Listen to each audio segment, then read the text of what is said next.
Hey everyone, what is going on? My name is Brian. Welcome back to the 7th Tier. This is a channel all about Four Roses.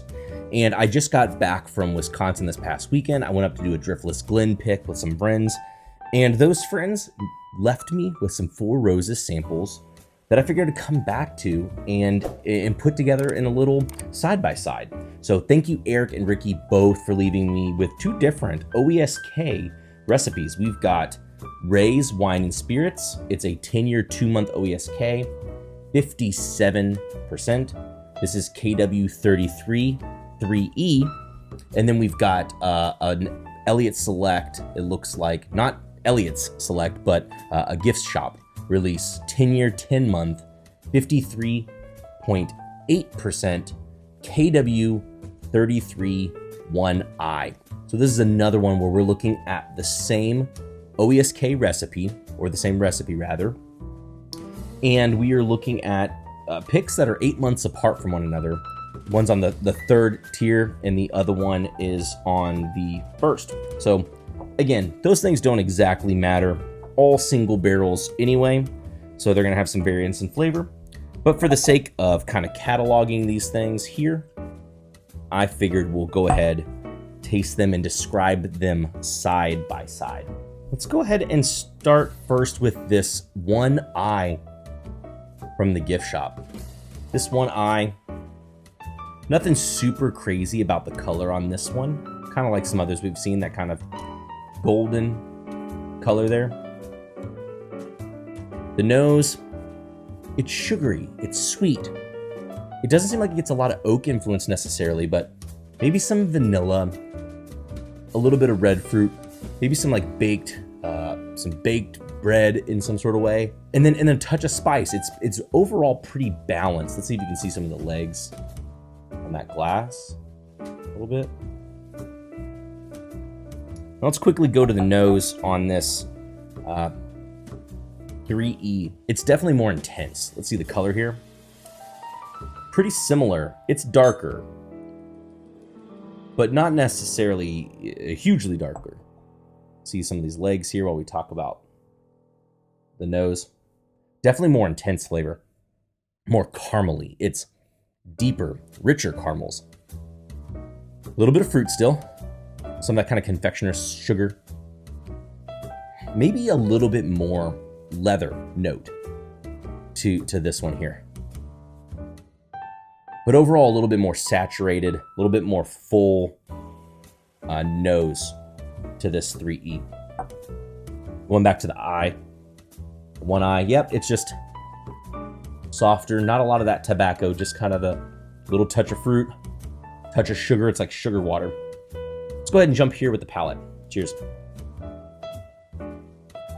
Oh man, the palate of this 1I is nice and coating. It is very sweet.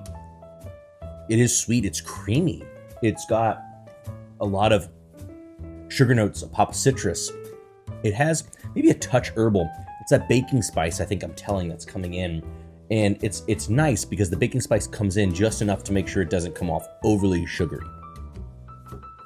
It trails with a dissipating spice, but it's definitely kind of a sweeter spice. It's got some notes of oak and leather in there a little bit, but I think the dominant flavor, as with another local pick of KW-33 I've tried before, this seems to just have a little bit more sugary sweetness. The oak and those notes are a little bit more to the backdrop of something that's just an overall kind of balanced sweet pour with some spice to carry. I think it's really drinkable. I think it'd be a lovely pour just to sit on and sip on and go to frequently. But in terms of maybe like winning blinds or having flavors that jump out at you, it doesn't exactly. But it's a really solid sipper. Let's go ahead and go to this Ray's 3E. It's still really strong on the nose. Man, the palate is it's definitely more syrupy on the palate, and coming with that is the spice.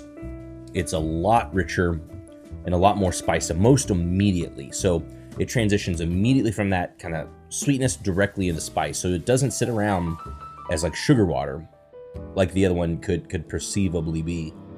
you kind of have to search for the flavors here. It's very prickly, a lot of baking spice, not quite cinnamon, but a mixture of spice that bring heat as well as kind of like that tingly sensation, kind of grips the palate and kind of masks, honestly, some of the other flavors I'm trying to find.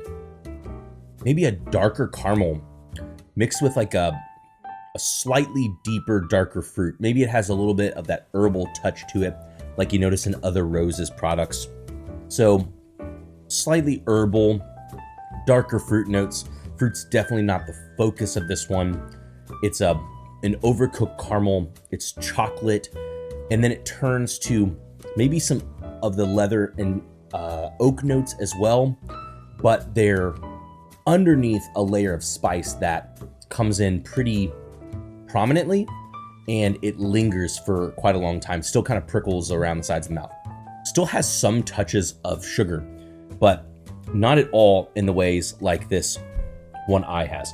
Honestly, pretty opposite in terms of profile. While this 1I definitely played similar to the local KW-33 I had tried way back when, this Raise does not. This Raise is definitely a much different experience with bigger spice, more syrupy body. I think it has a little bit more interesting stuff going on to it, while not being the most complex pour. If you're one that likes bigger, fuller flavor and a more gripping spice, then again, you can tell that this OESK can get all over the place. Not necessarily conclusive of what you might get in the run, but definitely nice to know that it isn't all that kind of sugar water profile.